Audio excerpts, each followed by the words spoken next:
Good morning प्यारे बच्चों, स्वागत है आपका प्रिया एकेडमी प्लेटफॉर्म पर। तो हम आगे शुरुआत करते हैं। कल हमने पढ़ा था 3.1 का फर्स्ट क्वेश्चन पढ़ा था, दो छर वाले रेखिक समीकरण युग्म का पहला क्वेश्चन पढ़ा था। उसका हमने बीजगणितीय और ज्यामितीय रूप में व्यक्त किया था। तो जब बीजगणितीय रूप में व्यक्त किया तो दो हमारे पास युग्म निकले थे इस रेखिक समीकरण के, और फिर उसको सरल करके किस में व्यक्त किया था, ज्यामितीय रूप में व्यक्त किया था। ज्यामितीय रूप में व्यक्त करने के बाद में हमारे पास दो सरल रेखाएं आई थी। वो किस टाइप से आई थी, प्रतिच्छेद करती हुई रेखाएं। एक थोड़ी ऐसी आई थी, फिर वो इस टाइप से। तो जो दो रेखाएं थी वो प्रतिच्छेदी रेखाएं थी। तो उम्र का जो आप था वो और उसकी पुत्री की आयु ज्ञात करनी थी, तो वो हमने ग्राफ खींचा था। आज हम प्रश्नावली 3.1 का तीसरा क्वेश्चन लेते हैं। दूसरा आपकी प्रैक्टिस के लिए रखते हैं, तीसरा स्टार्ट करते हैं। तो देखिए क्या है क्वेश्चन।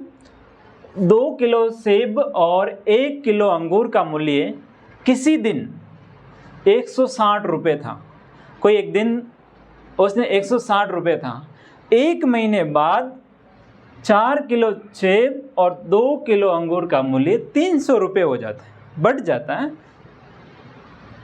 अंगूरों में भी दुगना है तो 300 रुपये हो जाता है। इस स्थिति को बीजगणितीय तथा ज्यामितीय रूप में व्यक्त कीजिए। तो चलिए अपन शुरुआत करते हैं, इसको हल करने का प्रयास करते हैं अपन। तो 2 किलो सेब, तो माना हमें पता नहीं 1 किलो सेब का मूल्य कितना है। तो माना 1 किलो सेब का मूल्य ऐसे ही लिख लेते हैं केजी। 1 किलो एप्पल सेब का मूल्य कितना है हमें नहीं पता है, तो कितना हो जाएगा, x रुपये। इसी प्रकार क्या है, सेब के अलावा और क्या है, अंगूर, तथा 1 किलोग्राम ग्रेप्स अंगूर। बहुवचन लगता है, एक अंगूर काम ही नहीं आता है। 1 किलो अंगूर का मूल्य कितना है, y रुपीज। अब देखो पहला केस स्थिति पहली क्या बन रही है, दो समीकरण बनाने अपने। तो पहली स्थिति में क्या बन रहा है, 2 किलो सेब है तो 1 किलो सेब का मूल्य x रुपये है, तो 2 किलो का कितना हो जाएगा, 2x हो जाएगा। जैसे मान लीजिए एक पेन का मूल्य 5 रुपये है तो 2 पेनों का मूल्य कितना हो जाएगा, 10 रुपये होता है। तो कैसे होता है, उन दोनों का गुणा करते हैं, 5 का 2 से गुणा करते हैं। तो इसी टाइप से 1 का मूल्य x है तो 2 का कितना हो जाएगा, 2x हो जाएगा, 2x हो जाएगा, मतलब 2 का x से गुणा कर देंगे। ये 2 किलो सेब का मूल्य हो गया। और क्या है अपने पास, तो 1 किलो अंगूर है, ग्रेप्स है। तो ग्रेप्स का मूल्य क्या है, y रेट है। तो y मतलब 1 किलो है अपने पास, और ये अंगूर का मूल्य भी कितना है, 1 किलो का। तो ये यहाँ पे क्या आ जाएगा, y आ जाएगा। 2x प्लस y, ये प्लस क्यों लिखा, दोनों का मूल्य अपन को दे रखा है, कितना दे रखा है, 160 रुपीज़। तो 160, इसमें बहुत ही सरल से बन गया, फटाफटी पहला ही एक रेखिक समीकरण बन गया। तो फर्स्ट ये रेखिक समीकरण। दूसरी स्थिति, इसको थोड़ा सरल करना चाहो तो ये 2x है, तो आप कोई भी इधर रख लो, x रखो या फिर y रखो, जो भी है। y आपको y का गुणांक कुछ नहीं है तो इसका मतलब y रख लेते हैं। y equal to 160 minus 2x। ये जब हम सरल करेंगे तो थोड़ा काम आएगा, जब वो ग्राफ विधि में करेंगे तब सीधे x का मान रखेंगे तो y का मान निकल जाएगा। स्थिति दूसरी, तो सेकेंड स्थिति है, ये स्थिति लिख लेते हैं। उसमें क्या बनता है देखिए, एक महीने बाद क्या, 4 किलो सेब, कितना है, रेट वही है, सेम मानना वही है, x किलो सेब x रुपये और अंगूर का मूल्य y रुपये। तो एक महीने बाद सेब का मूल्य कितना हो जाएगा, 4 किलो सेब हैं तो 4x हो जाएगा। तथा 2 किलो अंगूर, अंगूर कितने हैं 2, और अंगूर का मूल्य कितना था y था, बराबर में कितने हैं, इन दोनों की रेट कुल मिला के कितनी है 300 रुपीज। अब देखो इसमें कॉमन क्या दिख रहा है आपको, 2 का भाग सब में जा रहा है, 4 इधर 2 उधर 300, तो 2 कॉमन ले लेते हैं। क्या कर लेते हैं 2 कॉमन ले लेते हैं। 2 कॉमन लेंगे तो देखो 2 कॉमन आ गया, तो यहाँ पे क्या रह जाएगा 2x प्लस इधर 2 बाहर आ जाएगा तो अंदर क्या रह जाएगा y रह जाएगा, बराबर में 300। अब 300 इधर गुणा हो रहा है तो उस साइड में जाएगा तो क्या हो जाएगा भाग हो जाएगा, तो 2x plus y equal to 300/2। 300/2 कितना होता है 300 का आधा 150। 300 में 2 का भाग देंगे तो कितना हो जाएगा 150 हो जाएगा। और जब इसको पक्षांतरण कर लेते हैं तो y का मान कितना आ जाएगा 150 माइनस 2x। दोनों में y का ही लिया है क्योंकि y सिंगल है दोनों में, तो इधर y रखा उधर x रखा।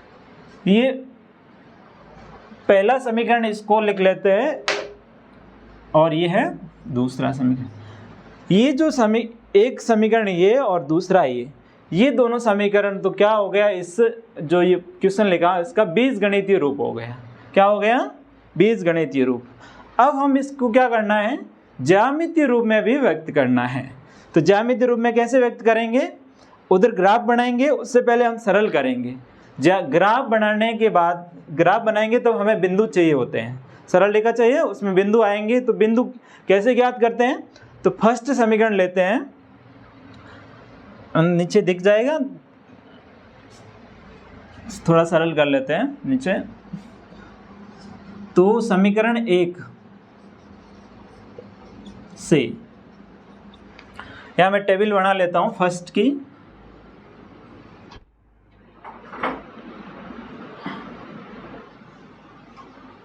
ये x ये y। अब देखिए समीकरण 1 में इसमें जब x का मान कुछ रखे कि y का मान x और y का मान निकालना है अपन को, तो a का मान अपन को रखना है। तो यहाँ पे देखो मैंने y यहाँ लिख लिया, 2x को पक्षांतर कर दिया, तो इधर x का मान हमें रखना है। तो ऐसा रखना है कि जो ग्राफ बनाएंगे अपन ज़्यादा लंबा भी नहीं होना चाहिए और छोटा भी नहीं होना चाहिए। तो क्या करना है अपन देखना 160 में से घटाने हैं, तो इनके जो इसकी जो वैल्यू है ग्राफ हम खींचेंगे तो उसकी वैल्यू बराबर आनी चाहिए।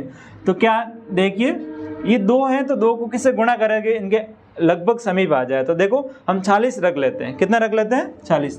तो x का मान बराबर 40, तो y का मान कितना आ जाएगा, देखो ये y जब x का मान 40 रखेंगे तो y क्या आ जाएगा 160 माइनस 2 इंटू x का मान कितना है 40, तो ये 160 हो जाएगा माइनस 40 दूनी कितना हो जाएगी 80 हो जाएगा।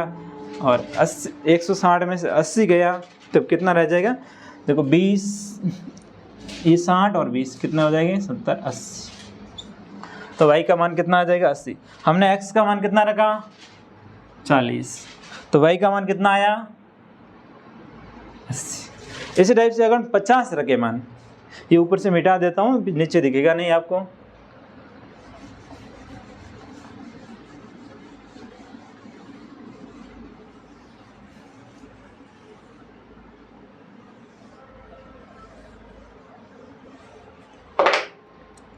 क्वेश्चन भी यहाँ लिख लेता हूँ, समीकरण रैखिक समीकरण युग्म। ये y equal to 160 minus 2x, एक तो ये समीकरण था, दूसरा ये यहाँ लिख लेता हूँ y equal to 150 minus 2x, ये है दूसरा समीकरण। पहले को ये सरल, पहले समीकरण से x का मान 40 रखा तो 80 आया। अब हम x का मान 50 रख के देखते हैं। देखो यदि x इक्वल टू 50 तो y का मान क्या आएगा समीकरण 1 से,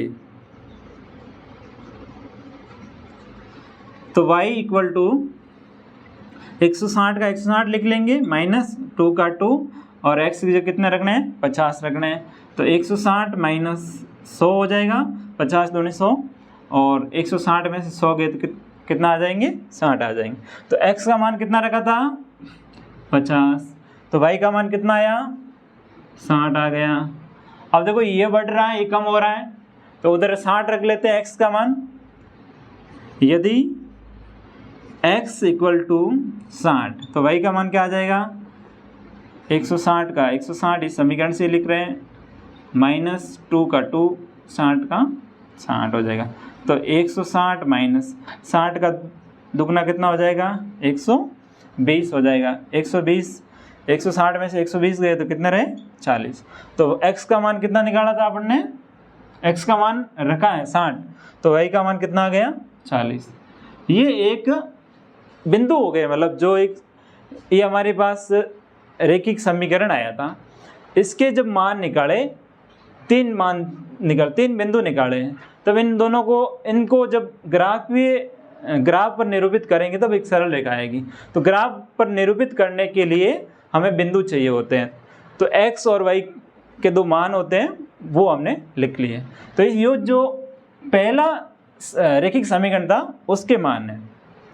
दूसरे को सरल करते हैं, तो दूसरे को यहाँ करते हैं समीकरण 2 से।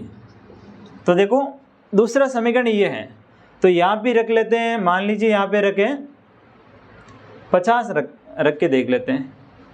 तो देखो x का, यदि x बराबर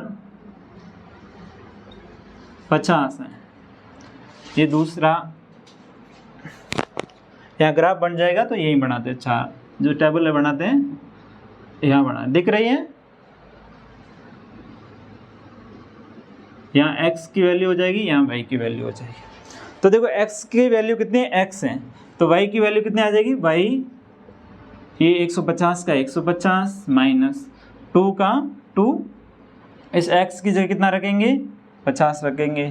तो 150 में से ये 50 दूनी 100 हो जाएगा, 150 में से 100 गए तो कितने रहे, 50। तो x की वैल्यू हमने कितनी रखी थी, 50। तो y की वैल्यू कितनी आई है अपने पास, 50 आई। यदि x की वैल्यू 60 रखे, कितने रखे, 60 रखे, तो y की वैल्यू कितनी आती है, तो y बराबर 150, 2 इंटू एक्स है, तो 2 इंटू 60 कितना हो जाएगा, 120 हो जाएगा।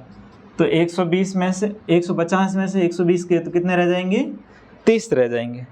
तो y की वैल्यू कितनी है, x की वैल्यू 60 है, तो y की वैल्यू कितनी आ रही है, 30 आ रही है। अब 70 नहीं जाते हैं, 40 ले लेते हैं, क्योंकि 70 लिखेंगे यहाँ पे तो ये बहुत कम हो जाएगी, इन दोनों समीकरणों का बैलेंस नहीं बैठेगा। तो हम क्या लिख लेते हैं, x का मान कितना लिख लेते हैं, 40 लिख लेते हैं। तो 40 लेते हैं तो y का मान कितना आ जाएगा, 150 माइनस 40 इंटू 2 कितने हो जाते हैं, 80। तो y का मान कितना आ जाएगा, 150 में से 80 गए तो कितने हो जाएंगे, 70 हो जाएंगे। तो यहाँ पे हमने लिखी 40, तो y का मान कितना आया, 70। ये हमने, ये दोनों तो हो गया बीज गणितीय रूप। कैसा रूप हो गया, बीज गणितीय रूप। अब हम ग्राफीय रूप में व्यक्त करने के लिए हमारे पास बिंदु तैयार है, अब अपन ग्राफ बनाएंगे। तो देखो ग्राफ बनाने के लिए हमें देखो पहले रेंज देखनी है, x की अधिकतम मान कितना है, 60 तक है। तो हमें पता है कि इस साइड से हम जो इस क्षैतिज रेखा खींचते हैं, इसमें x की वैल्यू होती है सब प्लस में है, तो इधर 60 तक जाने हैं। और y की अधिकतम वैल्यू कितनी है, 80 है, तो इधर कितना जाना है, 80 जाना है। तो हमें एक ग्राफ खींचना है, हम इस टाइप से खींच लेते हैं ग्राफ। ये थोड़ा माइनस वाले कम लिखते हैं क्योंकि सब प्लस में है, तो यहाँ लिख लें। अब हम एक पैमाना लेना है, x की वैल्यू अधिकतम कितनी है, 60 तक है, 60 तक, तो 10-10 का ले लेंगे, ये 10, ये 20, ये 30, 40, 50 और ये कितना हो जाएगी, 60 हो जाएगी। और यहाँ आगे कितनी है, ये y का जो y अक्ष है, इधर अधिकतम मान कितना, 80 है, ये है x। तो यहाँ भी 8 बनाने खाने, तो 1, 2, 3, 4 5 6 7 और 8। ये बराबर ही होते हैं, खाने उसमें बड़े हुए होंगे तो ये पैमाना लेना है 8 तक, मतलब जो एक खाना है वो 10 के बराबर लेना है। तो ये 10 20 30 40 50, ये थोड़े बड़े बड़े लिख लेता हूँ, 50 60, ये 10 हैं। ये 10 20 30 40 50 60 70 और 80, ये बन। अब हम बिंदु को नोट करेंगे। ये जो पहली स्थिति है ये फर्स्ट का है, ये सेकेंड का है। पहली स्थिति में x का मान कितना है 40, तो ये 40 हो गया x का मान। y का मान कितना है 80, तो इस लाइन और इस लाइन कहाँ पे बिंदु आएगा, यहाँ बिंदु आएगा। पहला बिंदु ये आ जाएगा। दूसरा x की वैल्यू कितनी है 50, तो यहाँ पे 50 कितने हैं यहाँ। तो y की वैल्यू कितनी है 60, तो 50 ये और 60 ये, इन दोनों के सामने आ जाएगी। देखो यहाँ पड़ रही है। तीसरा बिंदु x की वैल्यू 60 है, कितनी है 60 है, और y की वैल्यू कितनी है 40 है, तो यहाँ से आएगी ये 60, ऐसे बनेगी। तो लगभग ये सरल रेखा बन रही है। ये सरल रेखा बन रही है, ग्राफ इसको मिला लेंगे तीनों बिंदुओं को। तो जो ये पहली जो समीकरण है, क्या है समीकरण, ये समीकरण, इसकी जो रेखा है सरल रेखा ये बन गई। अब दूसरा रेखिक समीकरण है, इसको यहाँ पे दर्शाते हैं। तो x का मान कितना है 50, तो 50 कहाँ पे है यहाँ पे। y का मान भी कितना है 50, तो ये 50 और ये 50 कहाँ हो जाएगा, लगभग यहाँ मिलेगा। कहाँ मिलेगा, ये बिंदु। y का मान 60 है, x का मान कितना है 60, तो x का मान यहाँ 60 हो गया, तो y का मान कितना आया 30 आया, तो लगभग कहाँ मिलेगा, यहाँ पे मिलेगा। तीसरा है x का मान 40 है, ये 40, तो y का मान कितना है 70 है, तो ये 40, ये 60 और 70 यहाँ इसके बीच में आएगा। अब इनको मिला लेंगे तीनों बिंदुओं को। अब देखिए ये जो एक सरल रेखा आई थी और दूसरे समीकरण की ये आ गई। अब दोनों ये कैसी हो गई, समानांतर हो गई। कैसी हो गई, समांतर हो गई। ये और ये रेखा दोनों कैसी हो गई, समांतर हो गई। तो ये जो ग्राफ है ये क्या है, इस समीकरण का ग्राफीय निरूपण है। तो समझ में आ गया होगा आपको, ग्राफीय निरूपण ऐसे करते हैं। तो पहले इस क्वेश्चन लिखा, उसमें हमें सेब का और अंगूर का मूल्य मानना है x और y, उसके बाद में दोनों एक ग्राफीय बीजगणितीय रूप में व्यक्त करना है। बीजगणितीय रूप में व्यक्त करने के बाद में x और y के बिंदु निकालने हैं, 2 या 3, 2 कम से कम 2 निकालने हैं, 3 भी निकाल सकते हैं। तो ये पहले समीकरण के निकल जाएंगे, फिर दूसरे के निकालने हैं, फिर ग्राफ दर्शाना है। ग्राफ दर्शाने के बाद दोनों ही ये जो बिंदु आते हैं यहाँ पे दर्शा के दोनों लाइनों को मिला देना है। तो दोनों लाइनें यहाँ पे किस टाइप से आ रही हैं, संपाती आ रही हैं। तो ये अपना दूसरा क्वेश्चन है। अब यही ख़त्म करते हैं, नेक्स्ट पढ़ेंगे, कल लेंगे। तब तक के लिए बाय और सबको थैंक यू।